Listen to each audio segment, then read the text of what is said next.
예배하는 사랑 귀한 교우 여러분들에게 주님의 크신 은혜와 은총과 축복이 함께하기를 소망합니다. 우리 한번 옆 사람 인사하십시다. 같이 예배드리면 반갑습니다. 옆 사람과 뒤에 분과 같이 인사하면 좋을 것 같습니다. 감사합니다. 인생을 살다 보면 흉내 낼 수 있는 것이 있고 흉내 낼 수 없는 것들도 있습니다. 웃음이나 남의 목소리 흉내 낼 수 있습니다. 또 표정도, 심지어는 사랑도 흉내 낼 수 있습니다.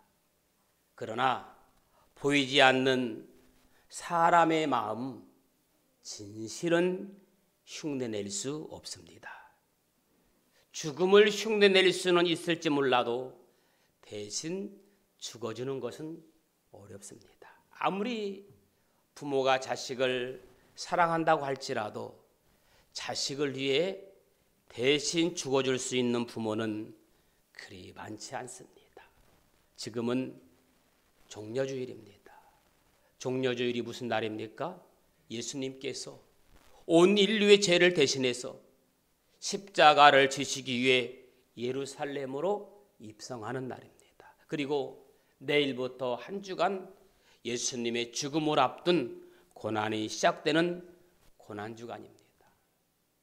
평소 같으면 지금쯤 저 바티칸과 예루살렘 등 세계 곳곳에서 대규모 종교 행사가 펼쳐질 텐데 금년은 코로나19 확산 우려에 모든 종교 행사가 금지되고 또 조용하게 종료주일을 보내고 또 조용하게 부활주일도 맞이해야 할 것 같습니다. 제 기억 속엔 작년 종료주일에 미국 트럼프 대통령도 코로나19 브리핑에서 종료주의를 거론하며 최전선에 있는 의료진들의 안전과 함께 모두가 힘든 시기를 다 함께 기도로 이겨낼 것을 지원했던 그런 기억이 납니다. 우리 국민 또한 코로나19를 믿음으로 다 함께 극복하고 반드시 다시 일어설 것이라고 저는 확신합니다. 아멘. 우리는 이 오랫동안 코로나를 겪으면서 많은 것을 배웠고 잃은 것도 많지만 때로는 결국 더 강해질 것이라고 저는 확신합니다. 그래서 성도의 믿음은 훈련에서 시작된다. 그런 생각을 해봤습니다. 한번 따라 합시다. 성도의 믿음은 훈련에서 시작된다. 그런 것 같아요. 기도도 훈련을 통해서 시작되어지고 예배도 훈련을 통해서 시작되어지고 모든 것은 훈련을 통해서 이루어집니다. 여러분, 세상의 모든 어려움을 극복하고 이겨내는 것도 결국 반복되는 훈련을 통해서 이루어지는 거예요. 저 중국 계림에 가면 가마우찌라고 하는 새가 있습니다. 그런데 훈련된 가마우찌는 황소보다 비싸고 훈련되지 않은 가마우찌는 오리값보다 싸다고 합니다. 여러분, 이 가마우찌라는 새를 잡아서 어부가 고기 잡는 훈련을 시키잖아요. 그러면 이 훈련된 가마우찌는 보통 하루에 2-3 가정이 먹을 수 있는 물고기를 물어다 준다고 합니다. 그렇습니다. 뭐든지 훈련된 것들은 정말 가치도 있고 값도 나갑니다. 그러나 훈련되지 않은 것들은 흔한 말로 똥값도 못 받아요. 저는 어차피 인간으로 태어나서 한평생 사는 인생이라면 그냥 시시하게 값어치 없게 그냥 조용히 왔다 사라지는 그런 싸구려 인생이 아니라 정말 훈련된 인생. 아멘. 남과는 다른 색다른 인생. 아멘. 값어치 있는 인생, 가치 있는 인생이 되어지기를 주님의 이름으로 축원합니다. 이 세상은 언제나 준비된 자, 훈련된 자만이 쓰임받을 수 있습니다. 어떤 사람이 쓰임받을 수 있다? 훈련된 자가 쓰임받을 수 있다. 그렇습니다. 훈련된 자만이 쓰임받을 수 있습니다. 아무리 경제가 어려워도 훈련된 기술을 가진 자는 살아남습니다. 그래서 인생 최고의 행복은 하나님께 쓰임받는 거예요. 아멘. 인생 최고의 행복은 누구에게 쓰임받는 거다? 하나님께 쓰임받는 거예요. 직장에서도 기술 있는 자는 직장에서 대우를 받습니다. 인정을 받습니다. 마찬가지로 우리가 하나님께 최고의 행복은 쓰임받는 행복인 줄로 믿습니다. 자, 보세요. 고난당하신 예수님은 어떤 예수님입니까? 철저하게 하나님께 쓰임받으신 거룩하신 예수님이십니다. 아멘. 말씀 한마디로 물을 포도주로 만드신 예수님, 이 산더러 들리어 저 바다에 던지우라 말씀 한마디 하셔도 다 이루어지신 예수님, 그 예수님은 하나님께 쓰임받는 거룩하신 예수님이십니다. 더구나 온 우주를 창조하실 때도 무엇으로 창조했어요? 온 우주를 말씀으로 창조하셨습니다. 빛이 있으라 하심에 빛이 있었던 그 하나님, 여러분, 이런 분이 왜 하늘 보좌를 버리시고 이 땅에 오셔서 인간의 몸으로 오셔서 고난을 받으셔야 했을까요? 온 인류를 구원하기 위해 하나님의 거룩하신 미션을 수행하기 위해서 친히 고난받으신 겁니다. 그러므로 예수님의 고난은 그 어느 누구도 흉내낼 수 없는 고난이다. 그 어느 누구도 모방할 수 없는 고난이다, 저는 생각합니다. 여러분, 일명 중국을 가리켜서 뭐라고 합니까? 흉내내기 잘하는 짜퉁의 나라라고 그럽니다. 중국 나라는 뭐든지 갖다줘도 흉내를 잘 내요. 그럼 우리나라는 어떤 나라입니까? 짜퉁인 줄 알면서도 중국 가기만 하면 만들어낸 모든 짜퉁을 사들이는 나라예요. 흉내내기의 1인자인 중국 사람도 저는 이런 생각을 해봅니다. 예수님의 고난만큼은 흉내낼 수가 없다. 예수님의 고난 중에는 사람으로서는 도저히 흉내낼 수 없는 세 가지의 고난이 있습니다. 저는 오늘 이 아침에 여러분들과 함께 흉내낼 수 없는 세 가지 고민에 대해서 생각을 해보려고 합니다. 첫째는 성육신의 고난입니다. 한번 따라합시다. 성육신의 고난. 이 성육신의 고난은 이 세상 그 누구도 흉내낼 수 없고 모방할 수 없는 고난입니다. 하나님이 사람이 되셨다. 이것 자체가 고난이죠. 이 고난은 그 누구도 흉내낼 수도 없는 고난입니다. 그래서 바울은 빌립보 교회를 향하여 오늘 본문에 이렇게 말하죠. 오늘 본문에 있는 말씀 너무나 은혜가 되는 말씀이기 때문에 제가 혼자 오늘 본문에 있는 말씀을 읽어드릴게요. 너희 안에 이 마음을 품으라. 곧 그리스도 예수의 마음이니 그는 근본 하나님의 본체시나 하나님과 동등됨을 취할 것으로 여기지 아니하시고 오히려 자기를 비워 종의 형체를 가지사 사람들과 같이 되셨고 사람의 모양으로 나타나사 자기를 낮추시고 죽기까지 복종하셨으니 곧 십자가에 죽으심이라. 할렐루야. 이러므로 하나님이 그를 지극히 높여 모든 이름 위에 뛰어난 이름을 주사 하늘에 있는 자들과 땅에 있는 자들과 땅 아래 있는 자들 모든 무릎을 예수의 이름으로 꿇게 하시고, 할렐루야, 모든 입으로 예수 그리스도를 주라 시인하여 하나님 아버지께 영광을 돌리게 하셨느니라. 할렐루야. 하나님 아버지께 영광을 돌리기 위해서 성육신의 고난을 예수님이 당하셨다는 겁니다. 가도 끝이 없는 광야가 있었습니다. 온 대지에 눈이 쌓여 있습니다. 새들이 먹이를 찾다가 결국 광야길에서 모두 굶어 죽게 생겼습니다. 날아가도 끝없는 광야길, 먹을 것 없는 광야길 추위에서 새들은 살아남을 수가 없지요. 어떤 사람이 자동차를 타고 가던 동물 애호가가 이 모습 보았습니다. 새들을 살리고 싶었습니다. 광야에서 추위에서 먹을 것이 없어 날아다니는 새들을 살리고 싶었습니다. 자동차에서 내렸습니다. 새들을 따라갔습니다. 자기 마음 같아는 모든 새들을 다 잡아다가 차에 싣고 가서 먹이가 있는 곳에 내려놓을 작정이었습니다. 새들을 쫓아갔습니다. 그런데 새들은 자기들을 잡아 죽이려는 줄 알고 도망치다가 눈 속에 쓰러집니다. 도망치다 눈 속에 쓰러집니다. 또 쫓아가면 또 도망갑니다. 새 해호가는 새들에게 외쳤습니다. 얘들아, 도망가지 마라. 나는 너희를 사랑한다. 내가 너희를 잡으려고 하는 것이나 내가 너희를 잡아서 내가 너희들이 먹이 있는 곳에 내가 너희들을 갖다 주려고 그런다. 제발 내 차 안으로 들어와라. 아무리 외쳐도 새들은 뿔뿔이 도망갑니다. 그는 지쳐서 눈 위에 혼자 쓰러지며 중얼거렸습니다. 저 새들을 살리는 길이 하나 있다. 그것은 내가 한 마리의 새가 되어 새들에게 다가가서 새의 언어로 새의 목소리로 새에게 말하면 새는 따라올 것이다. 그러나 새가 될 수 없죠. 예수님께서 인간의 육신의 몸으로 입고 오신 것은 바로 성육신.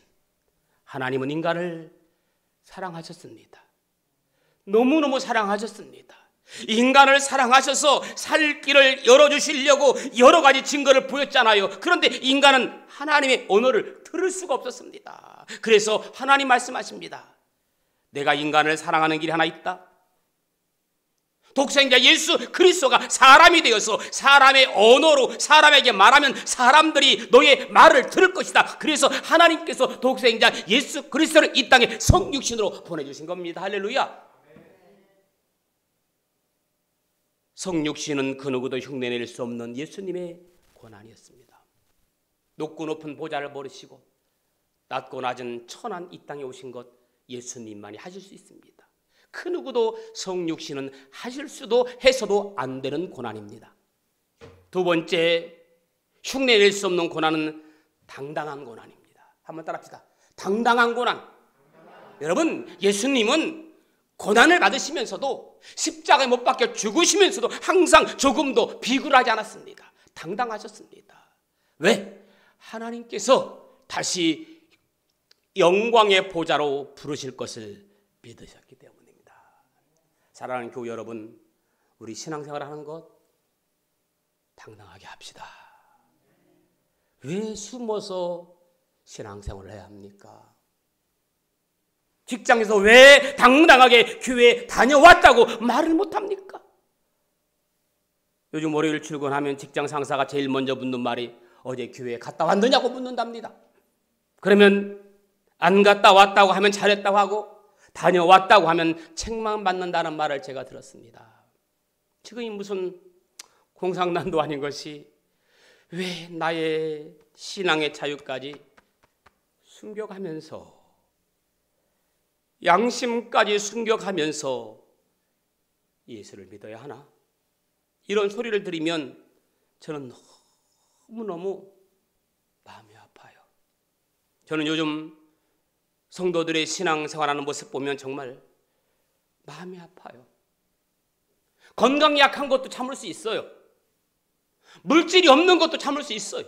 그런데 성도들의 신앙이 자꾸만 추락하는 것을 보면 참을 수가 없다 이 말이죠.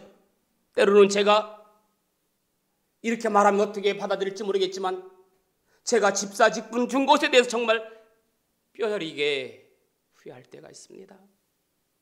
한번 조심스럽게 물어보고 싶어요. 어떻게 물어봐요? 조심스럽게 물어보고 싶어요. 시험 들지 마세요. 집사 직분을 받았습니다. 그런데 어떤 이유가 되었든지 간에 몇 년 동안 교회를 안 나와요. 그러면 그분은 집사일까요? 아닐까요? 묻고 싶어요. 물론 예수님께서 너희 지은 죄가 아무리 무겁고 크기로 주었지 담당하고 못 박으시려. 우리 주의 넓은 가슴은 한없이 넓고 넓다. 저는 이렇게 주일 아침 되면 오랜만에 성도들이 오면 너무너무 반가워요. 그냥 다가가서 끌어안고 싶어요. 오랫동안 얼굴이 안 보이면 서운하고 왜 안 오지? 왜 미흡다가도 그 미운 얼굴이 마주치는 순간 미움은 온데간데 없고 그렇게 사랑스러울 수가 없어요. 예수님의 마음이 그럴 것 같아요. 1년, 2년, 10년이라도 미웠다가도 주님 품으로 돌아오면 사랑하는 내 아들아, 사랑하는 내 딸아 하고 기뻐 안으실 것 같아요. 여기까지만 할게요. 저는 어젯밤도 이런저런 생각을 해봤습니다. 오늘이 중요주일인데 다음은 주일 부활주일인데 다른 때는 몰라도 지금은 사순절 기간인데 기독교에서 최고의 영광의 날인데 부활절도 모르고 지내간다면, 부활절 교회를 나올까 말까 고민하고 있다면 어떨까 고민을 해봤습니다. 아니, 제 마음을 떠나서 우리 예수님의 심정은 어떨까? 내가 너를 위해 죽고 내가 너를 위해 부활하고 내가 너를 위해 다시 태어났는데 너는 나의 부활과 함께 동참할 수 없다더냐. 우리 당당하게 예수 믿으십시다. 아멘. 거룩한 배짱으로 예수 믿으십시다. 전도하는 것도 비굴하게 하지 말고 자신 있게 하세요. 좋은 것을 선물하겠다는데 왜 비굴하게 전도합니까? 필립이 전도할 때 어떻게 했어요? 와 보라, 할렐루야. 일단 와보라겠어요. 이렇게 한번 제가 가정을 해볼게요. 만일 여러분에게 누군가 찾아와서 이런 말을 해요.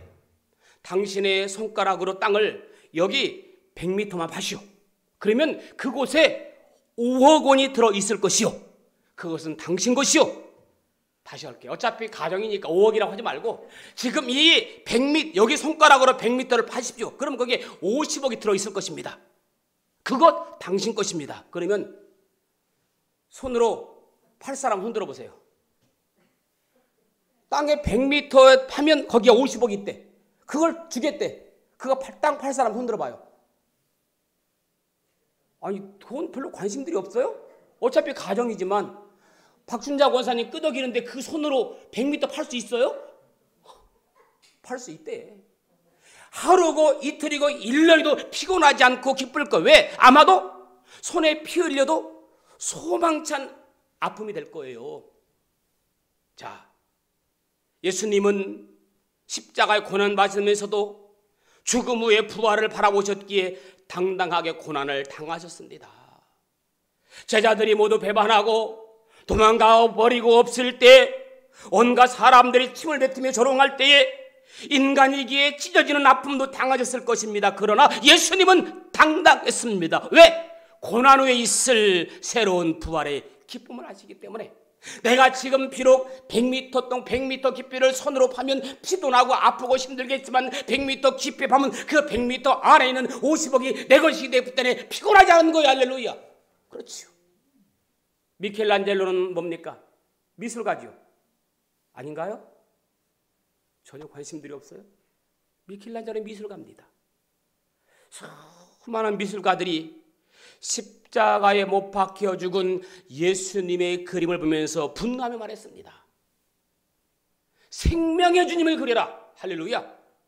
무덤에서 주님을 막고 있던 돌들 이풍당당하게 딛고 서 계신 예수님을 그려라. 할렐루야. 죽은 예수를 그리지 말고 살아있는 당당한 예수를 그려라. 할렐루야. 아멘. 사람도 당당한 사람이 있고 비실비실한 사람이 있어요. 맨날 골골골골거리는 사람이 있고 맨날 생동감 넘치는 사람이 있습니다. 사랑하는 여러분, 맨날 비실비실거리지 말고 골골거리지 말고 생동감 넘치는 그런 사람이 될 수 있기를 예수님으로 축원합니다. 사랑하는 여러분, 우리가 어차피 한평생 사는 인생이라면 구질구질하게 구차하게 살지 말고 당당하게 멋지게 신나게 삽시다. 예수 믿는 사람이 왜 소망이 없어요?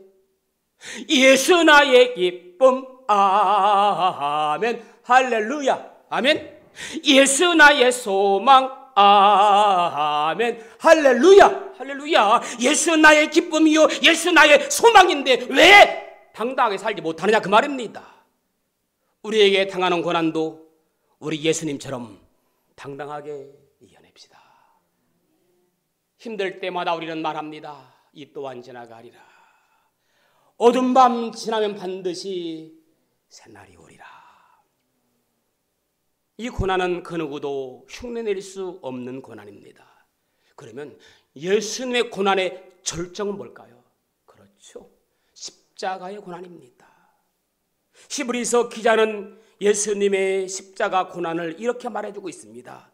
히브리서 12장 1절 2절 이러므로 우리에게 구름같이 둘러싼 허다한 증인들이 있으니 모든 무거운 것과 얼매이기 쉬운 죄를 벗어버리고 인내로써 우리 앞에 당한 경주를 하며 믿음의 주여 또 온전케 하시는 이인 예수를 바라보라. 할렐루야. 믿음의 주여 온전케 하시는 이는 예수를 바라보라. 예수 바라보며 앞으로 달려나가기를 예수님의 이름으로 축원합니다. 흉내낼 수 없는 고난 세 번째 따라합시다. 대속의 고난. 예수님의 고난은 온 인간의 죄를 다 짊어지신, 대속해 주신, 대신 지는 고난이었습니다. 이 고난은 어떤 종교의 창시자도 흉내낼 수 없는 고난입니다. 누가 인간의 죄를 대신 짊어지고 죽을 수 있을까요? 마태복음 20장 29절 인자가 온 것은 섬김을 받으려 함이 아니요 도리어 섬기려 하고 자기의 목숨을 많은 사람의 대속물로 주려 함이니라. 세례 요한이 예수님에게 세례를 줄 때 하늘에서 비둘기 같은 뭐가 임했다고 그랬어요? 성령이 임했다고 그랬어요. 그리고 말합니다. 보라, 보라, 세상 죄를 지고 가는 하나님의 어린 양이로다. 십자가의 고통이 너무 심해서 일부러 죽이는 경우도 당시에는 허다하다고 합니다. 이것이 십자가의 고난입니다. 이런 고난을 안고 예수님은 돌아가셨습니다. 십자가의 고난은 우리의 죄를, 나의 죄를 짊어진 고난입니다. 이사야는 예수님의 고난이 우리에게 어떤 관계가 있는지를 이사야 53장에서 정확하게 말해주고 있습니다. 이미 오실 예수님에 대해서 이사야는 구약에서 예언을 했어요. 그가 찔림은 우리의 허물을 인하며 그가 상함은 우리의 죄악을 인함이라. 그가 징계를 받음으로 우리가 평화를 누리고 그가 채찍에 맞음으로 우리가 나음을 입었도다. 그가 찔림은 우리의 허물. 예수님은 우리의 허물을 위해서 대신 찔렸습니다. 허물이 뭔지 아십니까? 모르고 지은 죄를 허물이라고 그래요. 모르고 지은 죄를 허물이라고 그래요. 예수님은 우리가 모르고 지은 죄까지 짊어지시고 죽으셨습니다. 우리는 기도할 때 이런 기도 하잖아요. 알고 지은 죄, 모르고 지은 죄를 사하여 주옵소서, 허물을 사하여 주옵소서. 예수님은 우리가 모르고 지은 허물까지 다 짊어지고 죽으셨습니다. 그 다음 보니까 그가 상함은 우리의 무엇을? 죄악을 인함이라. 예수님이 십자가에 죽으신 것은 우리 죄를 대신 짊어지려고 죽은 것입니다. 죄의 값은 뭐라고 그랬어요? 사망이라고 그랬어요. 그래서 하나님께서 아담에게 선악과를 따먹는 날에는 정녕 죽으리라. 왜? 죄의 값은 사망이기 때문에 죽는 거예요. 한 번 태어난 것은 정해진 이치고요. 그래서 죄인은 어떻게 해야 돼? 죄인은 죽어야 돼. 우리가 죽어야 할 것을 예수님이 대신 죽으셨습니다. 이것이 뭐냐? 십자가입니다. 그가 채찍에 맞음으로 우리가 나음을 입었도다. 채찍에 맞음으로 우리가 나음을 입었도다. 이 말은 예수님께서 십자가에 못 박혀 죽으시면서 우리의 병까지 질고까지 짊어지셨다 그 말입니다. 할렐루야. 특별히 고난당할 때 예수님이 채찍에 맞을 때 기도할 때 우리의 육신의 질병까지 짊어지고 가셨어요. 우리의 죄만 짊어진 것이 아니라 마태복음 8장 17절에 보니까 예수님은 병을 짊어지셨음을 말하고 있습니다. 마태복음 8장 17절 이는 선지자 이사야를 통하여 하신 말씀에 우리의 연약한 것을 친히 담당하시고 병을 짊어지셨도다. 뭘 짊어지셨도다? 병을 짊어지셨도다. 우리의 예수님은 우리의 육신의 질병도 짊어지셨습니다. 영적인 질병도 지셨습니다. 마음의 병도 짊어지셨습니다. 수많은 이들이 예수님의 채찍 때문에 고침받았습니다. 우리가 그가 채찍에 맞음으로 나음을 입었음을 믿고 나가면 수많은 고침의 역사까지 체험하게 될 줄로 믿습니다. 말씀을 정리합니다. 예수님의 고난은 사람으로서는 그 누구도 흉내낼 수 없는 고난이다. 성육신의 고난, 그러나 당당한 고난, 대속의 고난은 누구도 흉내낼 수 없는 예수님만의 고난입니다. 그 예수님의 고난에 동참하는 한 주 되기를 소망합니다. 주님, 종려주일입니다. 이 세상엔 흉내낼 수 있는 것들이 너무나 많습니다. 웃음도 흉내낼 수 있고 표정도 흉내낼 수 있고 심지어는 죽음도 사랑도 흉내낼 수 있지만 마음의 진실은 흉내낼 수 없습니다. 대신 죽을 수는 없습니다. 나를 위해 대신 죽으신 그 예수님, 성육신의 고난, 그럼에도 당당한 고난, 대속의 고난에 참여하는 성도들 될 수 있도록 축복하여 주옵소서. 예수님의 이름으로 기도합니다. 아멘.